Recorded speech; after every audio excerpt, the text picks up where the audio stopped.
क्या आपने कभी ये सोचा है कि जापान के लोग इतने सक्सेसफुल क्यों होते हैं? जापान के लोग इतने खुश क्यों रहते हैं? जापान के लोगों की जबान की एक वैल्यू कैसे है जो हम इंडियंस की नहीं है? उसके पीछे का रीजन है जापान के 3 ऐसे लर्निंग प्रिंसिपल्स जो वो सिर्फ इन्वेस्टमेंट्स में नहीं, मनी मैनेजमेंट में नहीं, बल्कि हर एक स्पेयर ऑफ लाइफ में अप्लाई करते हैं। आज वो 3 लेसन्स मैं आपको बताऊंगा मनी मैनेजमेंट की पॉइंट ऑफ व्यू से।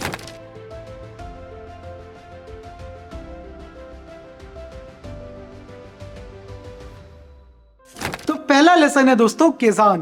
केजान को समझते एक मैथमेटिकल इक्वेशन से। मैं आपको कहता हूं 1 की पावर 365, रिजल्ट कितना आएगा?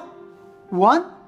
यानी आप एक ही काम same level of knowledge, same level of thinking, same level of mindset के साथ करते रहो तो रिजल्ट क्या होगा? सेम। यानी जिस तरह से आप साल की शुरुआत में थे उसी तरह से साल के एंड में होगी, इजंट इट? अब मैं कहता हूं ज्यादा नहीं, इस 1 की वैल्यू को 0.01 से बढ़ा देते हैं। 0.1 भी नहीं, 0.01 से बढ़ा देते हैं। यानी 1.01 की पावर 365, रिजल्ट कितना आया? 37.78। यानी कांस्टेंट इंप्रूवमेंट 0.01 की भी हो 38 गुना ज्यादा रिटर्न देती है। ठीक कह रहा हूं ना? और केजान का प्रिंसिपल भी दोस्त यही कहता है।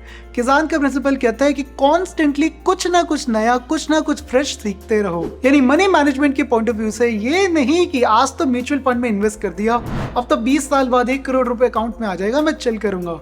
कुछ ना कुछ नया जरूर सीखना है दोस्त, बहुत कुछ सीखना है अभी जिंदगी में। अभी तो आपको कॉन्शियस स्पेंडिंग क्या होती है ये भी सीखना है, बजटिंग कैसे करते हैं ये भी सीखना है, एक्सपेंसेस को मिनिमाइज कैसे करते हैं ये भी सीखना है। रोज कुछ ना कुछ सीखते रहो, ज्यादा नहीं। अपने टाइम को 100% भी, यानी 5 से 10 मिनट भी आपने कुछ नया सीखने में लगाया तो आपकी वैल्यूज, आपकी लर्निंग्स, आपकी पर्सनालिटी मल्टीप्लाई हो जाएगी। केजान का प्रिंसिपल यही कहते हैं। दूसरे प्रिंसिपल पे आते हैं। दूसरा प्रिंसिपल है शू हारी। इस प्रिंसिपल को समझते हैं दंगल मूवी के एग्जांपल से। दंगल मूवी में क्या होता है?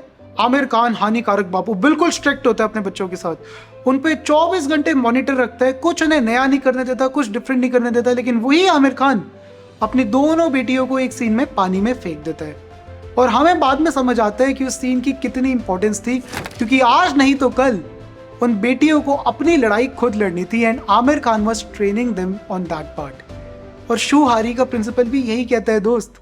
शू हारी में SHU, शू का मतलब होता है कि आप जिससे भी सीख रहे हो सबसे पहले अपने मेंटर को एज इट इज फॉलो करो। समझो कि वो जो कर रहे हैं, क्यों कर रहे हैं, कैसे कर रहे हैं, उनके फंडामेंटल्स क्या है, उनका थॉट प्रोसेस क्या है, सारी चीजें समझो। इस समय कुछ नया ट्राई नहीं करना, उनके पॉइंट ऑफ व्यू को चैलेंज नहीं करना, उनको गलत नहीं ठहराना। They are your mentors. उस समय तो बिल्कुल सीखने पे ध्यान दो। फाइनेंस के पॉइंट ऑफ व्यू से बताऊं, एक एग्जांपल देखिए। मान लो मनी मैनेजमेंट लेसन आप देख रहे हो, मनी टेल्स को फॉलो करके स्टार्टिंग में तो आप जो मनी टेल्स में बोला गया है एक एक चीज फॉलो करो।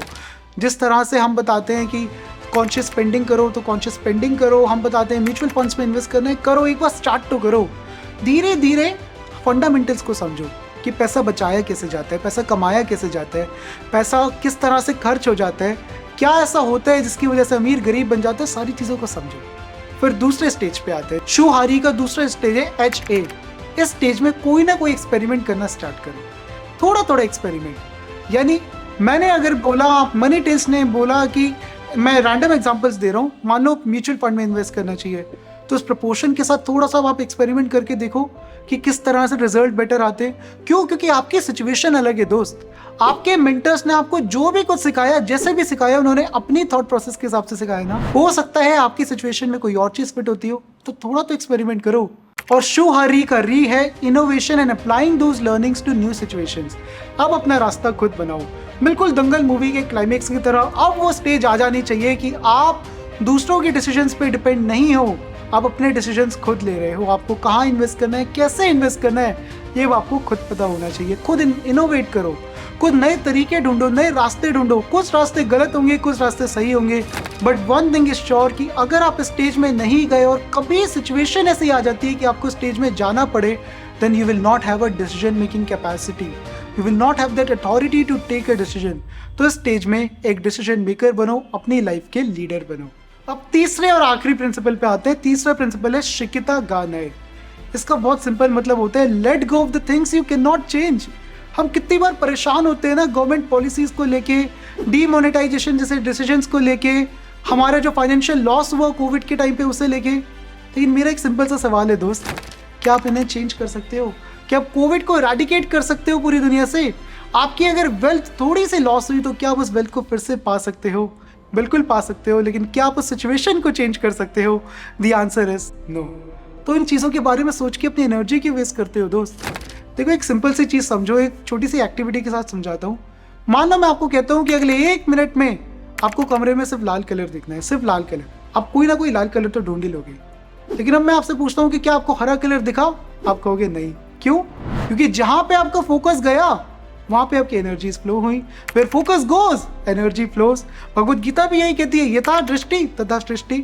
यानी जैसे जैसे हम दुनिया को देखते हैं वैसे वैसे दुनिया हमें दिखती है। तो उन चीज़ों पे क्यों फोकस करते हो जो आपके हाथ में नहीं है दोस्त? आपको वही दिखेगा, फिर आपको यही दिखेगा कि पूरी दुनिया परेशान है, हर इंसान स्ट्रगल कर रहा है।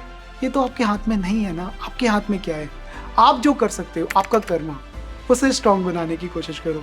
मनी मैनेजमेंट के पॉइंट ऑफ व्यू से जो जो आपकी एरिया ऑफ एक्सपर्टीज है, जितनी भी आपकी इनकम है, उस इनकम को बेस्ट तरीके से यूटिलाइज कैसे कर सकता हूँ, कैसे ग्रो कर सकता हूँ, उस पर फोकस करो। Let go of the things which you can not change. बात को समझे? सो आई होप ये तीनों मनी मैनेजमेंट लेसन्स आपको बहुत अच्छे लगे होंगे। जापान के लोगों से वैसे बहुत से इनोवेटिव आइडिया सीख सकते हैं। आपने इस वीडियो से क्या सीखा नीचे कमेंट करके बताइए। वीडियो चलेगी तो लाइक करिए, सबके साथ शेयर करिए, and I will see you in the next video.